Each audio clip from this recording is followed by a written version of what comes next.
형이 동생을 죽입니다. 그것도 사약으로. 숙부가 17살짜리 조카를 죽입니다.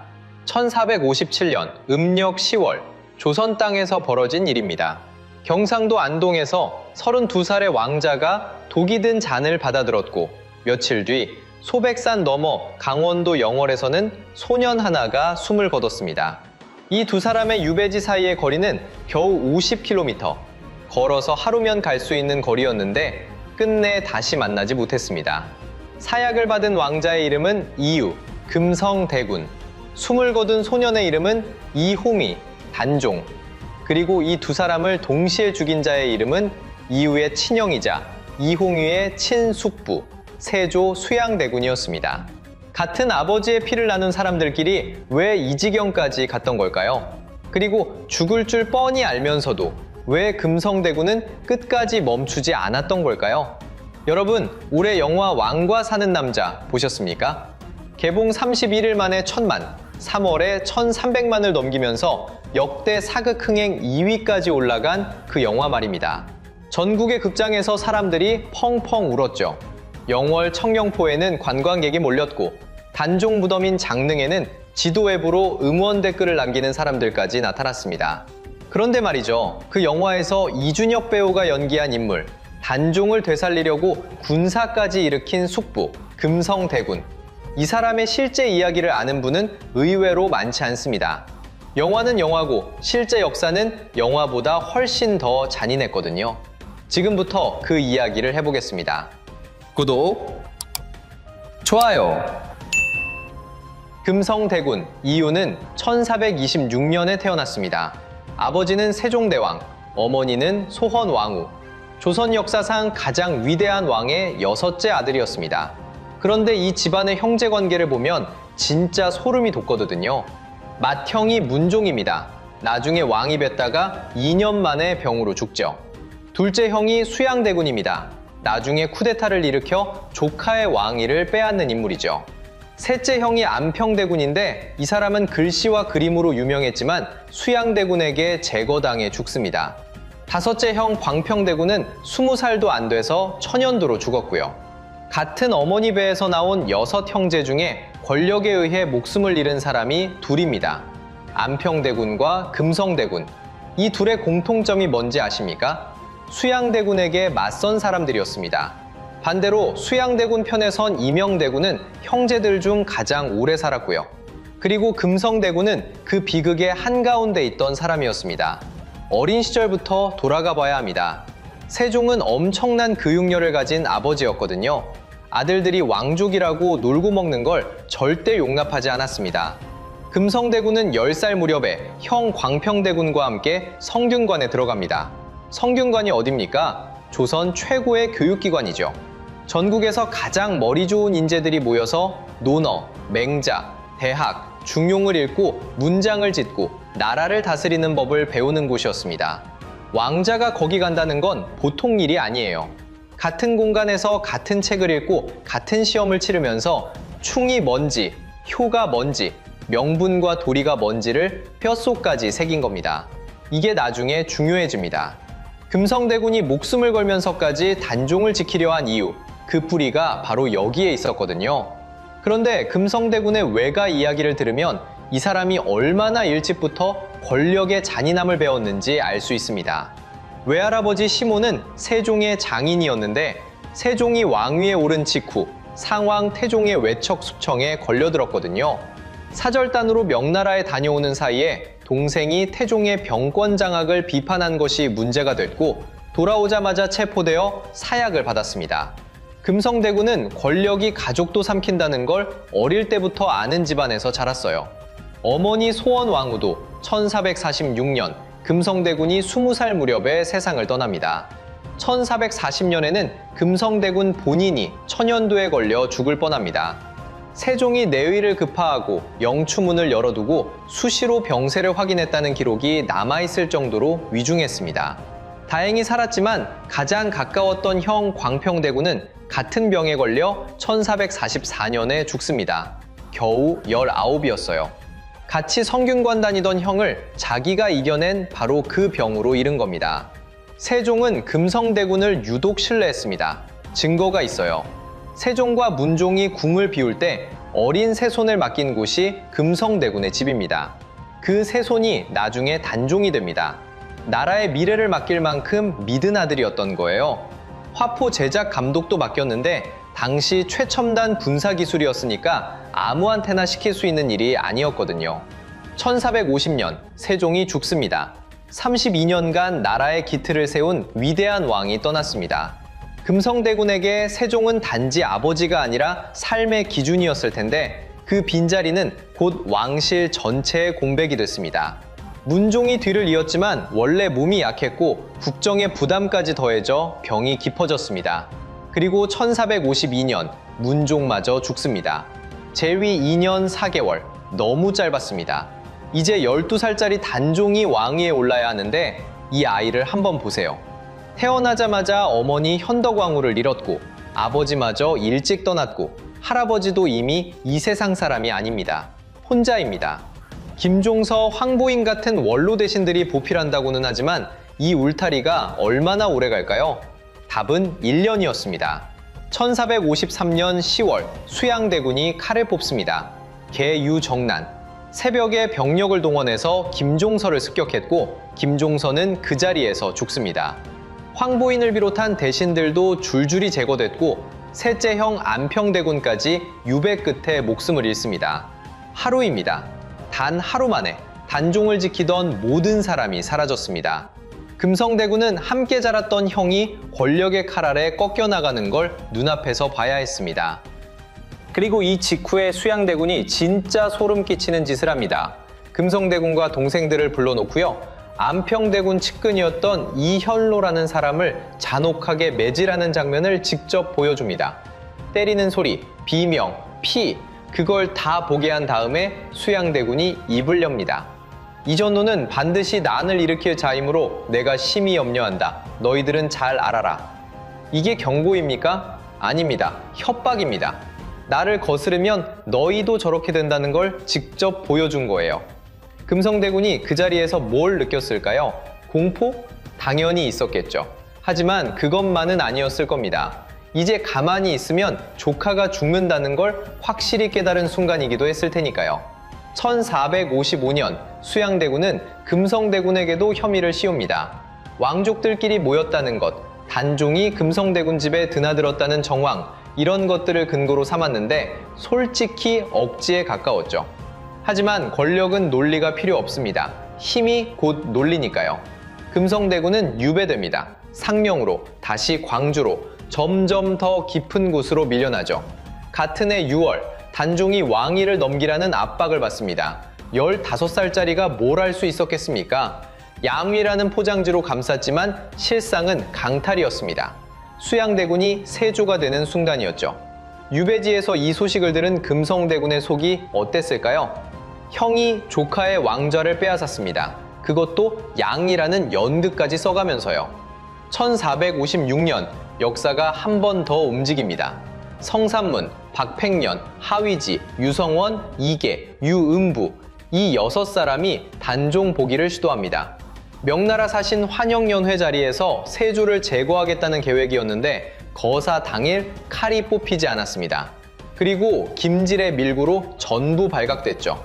결과는요, 6명 전원 극형, 가족까지 연좌돼서 처형되거나 노비로 전락했습니다. 국문 과정에서 이 사람들이 어떻게 했는지 아십니까? 서로를 탓하지 않았습니다. 자기들이 한 일이 오직 단종을 위한 것이었다는 사실을 끝까지 부인하지 않았어요. 이들이 바로 사육신입니다. 이 사건은 단종에게 치명타가 됐습니다. 복위 계획을 알고 있었다는 말이 국문에서 나왔고 결국 1457년 단종은 노산군으로 강등되어 영월로 유배됩니다. 삼면이 강으로 둘러싸인 청령포, 배 없이는 들어갈 수도 나올 수도 없는 곳이었습니다. 한때 조선의 임금이었던 소년이 깊은 산골에 천연 감옥에 갇힌 겁니다. 자, 여기서 금성대군이 등장합니다. 사육신이 실패했습니다. 단종은 영월에 갇혔습니다. 보통 사람이라면 여기서 포기하겠죠? 하지만 금성대군은 포기하지 않았습니다. 수능에서 마지막 도박을 벌입니다. 수능은 지금의 경북 영주시 수능면인데 유교적 의리를 중시하는 선비들이 많은 고을이었습니다. 금성대군은 이곳의 부사 이보흠과 손을 잡습니다. 처음에 두 사람 사이는 편할 수가 없었어요. 하나는 감시당하는 유배인이고 하나는 그를 감시해야 하는 관리였으니까요.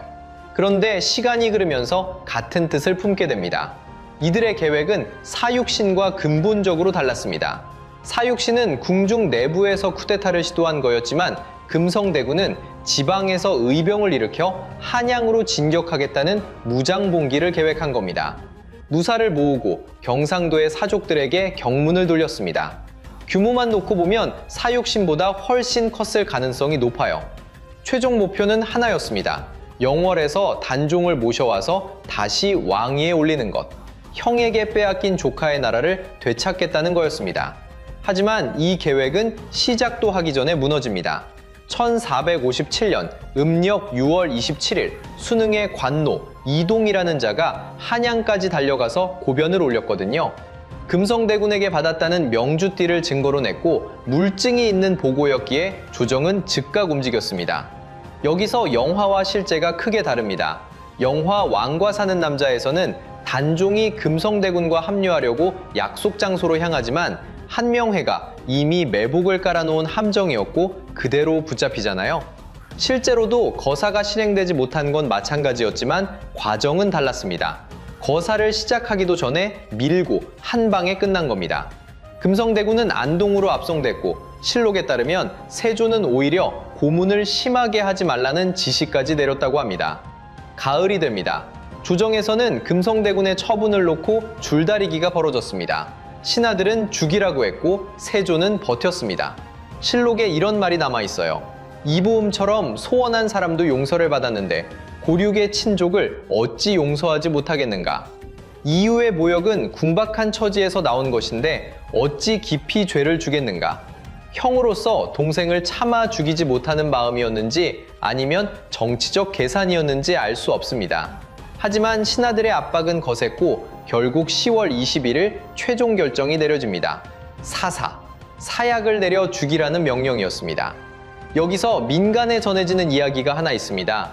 금성대군이 사약을 받아들기 직전 마지막 절을 올렸는데 그 방향이 한양이 아니라 영월이었다는 겁니다. 한양에는 자기를 죽이는 형 세조가 있고 영월에는 자기가 지키려던 조카 단종이 있었죠. 내 임금은 북쪽에 계시다. 죽는 순간까지 단종이 진짜 왕이라고 선언한 겁니다. 야사입니다. 실록에 나오는 기록은 아니에요. 하지만 이 사람의 삶 전체를 보면 이게 사실이든 아니든 충분히 그랬을 사람이라는 걸 알 수 있습니다. 같은 날 실록의 기록에 따르면 영월에서 단종도 죽습니다. 실록은 스스로 목매어 죽었다고 적었지만 그걸 그대로 믿는 사람은 많지 않죠. 일부 기록에서는 단종의 죽음이 며칠 뒤라고 전하기도 합니다만 확실한 건 금성대군의 사사가 단종의 죽음을 직접적으로 끌어냈다는 사실입니다. 세종이 가장 아끼던 아들과 세종이 가장 사랑하던 손자가 같은 사건으로 이 세상에서 사라진 겁니다. 세조가 그 뒤에 뭘 했는지 아십니까? 수능을 지도에서 지워버렸습니다. 고을 자체를 없앤 겁니다. 관할을 허물고 창고를 부수고 백성을 흩어서 풍기군에 편입시켰습니다. 거사에 참여한 사람만 죽인 게 아니에요. 향리, 장교, 금성대군의 움직임을 미리 막지 못했다는 이유로 고을 전체가 처벌 대상이 됐습니다. 수능을 가로지르는 죽개천이 피로 물들었다는 이야기가 전해지는데 영주시 안정면에 피끝마을이라는 동네가 실제로 있습니다. 수능에서 4km나 떨어진 곳인데 핏물이 거기서야 멈췄다는 데서 붙은 이름이거든요. 4km를 흘러갈 만큼 많은 사람이 죽었다는 뜻이겠죠. 금성대군의 가족은요, 아들 이맹하는 왕족에서 하루아침에 관노로 전락했습니다. 왕의 피를 이은 사람이 나라의 노비가 된 겁니다. 후손들은 오랫동안 천민의 삶을 살아야 했습니다. 하지만 안평대군 가문과 달리 완전히 멸족되지는 않았는데 이 차이가 나중에 엄청나게 중요해집니다. 증손자 이이라는 사람은 1519년 중종 때 대궐 문 앞에 집자리를 깔고 3개월 동안 금성대군의 억울함을 소리쳐 부르짖었다고 합니다. 3개월입니다. 증조할아버지의 명예를 되찾겠다고 석 달을 궐문 앞에서 버틴 거예요. 그런데 진짜 놀라운 건 수능 사람들입니다. 조정이 금성대군을 역적이라고 불렀을 때 이 사람들은 그를 의로운 사람으로 기억했거든요. 세조의 왕조가 이어지는 동안 공개적으로 추모하는 건 목숨을 거는 짓이었는데도 몰래 제사를 지내며 기억을 이어왔습니다. 금성대군이 피를 흘린 자리에 돌을 쌓아 제단을 만들었고 이게 금성단의 시초가 됩니다. 수능에는 압각수라는 은행나무가 있었는데 금성대군이 죽던 해에 이 나무도 함께 말라 죽었다가 225년 뒤 수능이 복원되자 다시 살아났다는 전설이 전해집니다. 225년 만에 나무가 살아날 리가 없죠. 하지만 이 전설이 말하는 건 분명합니다. 수능 사람들에게 금성대군의 죽음은 곧 자기 고을의 죽음이었고 고을이 되살아나는 것은 곧 그의 혼이 돌아오는 거였습니다. 그럼 이 비극을 만든 장본인 세조는 어떻게 됐을까요? 강력한 왕권으로 나라를 다스렸지만 말년은 편하지 않았습니다. 온몸에 피부병이 생겨 괴로워했다는 야사가 널리 퍼졌고 사람들은 이걸 조카를 죽이고 형제를 죽인 대가라고 수군거렸죠. 죽기 전 몇 년간은 불교에 깊이 빠져서 불경을 찍어내고 사찰에 제물을 바치며 매달렸다는 건 비교적 확실합니다. 1468년 세조가 죽은 뒤에도 후손들이 왕위를 이어갔고 그 구조가 유지되는 한 단종과 금성대군은 역적이라는 이름표를 달고 있어야 했습니다. 복권까지는 끔찍하게 오래 걸렸습니다. 1682년 숙종 때 수능이 복원됩니다. 금성대군이 죽은 지 225년 만이었죠. 1698년에야 단종이 다시 조선의 임금으로 인정받습니다. 241년이 걸렸습니다. 금성대군에게 시호가 내려진 건 1739년 영조 때입니다. 정민, 바르게 살았으나 애석하게 죽은 사람이라는 뜻이었습니다. 역적이라는 이름표가 충신으로 바뀌는데 282년이 걸린 거예요. 정조 때에는 육종영, 단종을 위해 목숨을 바친 6 왕족 중 한 사람으로 인정받고 단종의 무덤, 장릉에 함께 모셔지는 영예까지 얻습니다. 지금 경북 영주시 수능면에 가면 금성대군 신단이 있습니다. 건너편에는 소수서원이 있고 매년 봄과 가을에 제향이 이어지고 있죠. 영화 왕과 사는 남자의 천만 흥행 이후 영주시는 금성대군 역사여행이라는 관광 코스까지 만들었습니다. 신단, 위리안치지, 피끝마을, 구치령까지 택시로 돌아보는 프로그램인데 요금 절반을 지원해준다고 합니다. 570년 전에 역적으로 죽은 사람을 기리는 여행 상품이 생긴 겁니다. 역사가 뒤집어진 거죠. 마지막으로 이 질문을 던지고 싶습니다. 금성대군은 왜 그랬을까요? 형 수양대군 편에 붙으면 살 수 있었습니다. 넷째 형 이명대군이 실제로 그랬거든요. 세조 편에 서서 형제들 중 가장 오래 살았습니다. 다른 왕자들도 대부분 세조의 가담에 권세를 누렸고요. 금성대군도 그럴 수 있었습니다. 눈 딱 감고 고개 숙이면 됐어요. 그런데 그렇게 하지 않았습니다. 형제들이 전부 현실과 타협할 때 이 사람만 혼자 아버지 세종과 맏형 문종의 뜻을 받들겠다며 어린 조카 단종을 끝까지 지키려 했습니다. 이길 가능성은 거의 없었습니다. 거사는 시작도 전에 발각이 되었고요. 그래도 이 사람은 멈추지 않았습니다. 승산을 본 게 아니라 옳고 그름을 본 거였습니다. 그가 맞선 상대가 남이 아니라 친형이었다는 것까지 생각해 보세요. 가족의 정과 나라의 도리가 부딪힐 때, 자기 목숨과 자기가 믿는 원칙이 충돌할 때, 이 사람은 매번 어려운 쪽을 골랐습니다. 역사는 승자의 기록이라고 합니다. 맞는 말이에요. 하지만 570년이 지난 지금 1300만 명이 극장에서 눈물을 흘린 건 승자 세조의 이야기가 아니라 패배한 사람들의 이야기 때문이었습니다. 금성대군이 남긴 건 권력도 아니고 승리도 아닙니다. 옳다고 믿는 것 앞에서 끝까지 물러서지 않았다는 사실 딱 하나뿐입니다. 그런데 그 하나가 570년을 버텼습니다. 조정이 지으려 했던 이름을 민간이 지켜냈고 역적이라는 낙인을 282년 만에 뒤집었고 지금 이 순간에도 수는 땅에서 극장 안에서 여러분의 마음속에서 같은 질문을 던지고 있습니다. 당신이라면 어떤 길을 택하겠습니까? 영상이 유익했다면 구독, 좋아요, 알림 설정 부탁드립니다.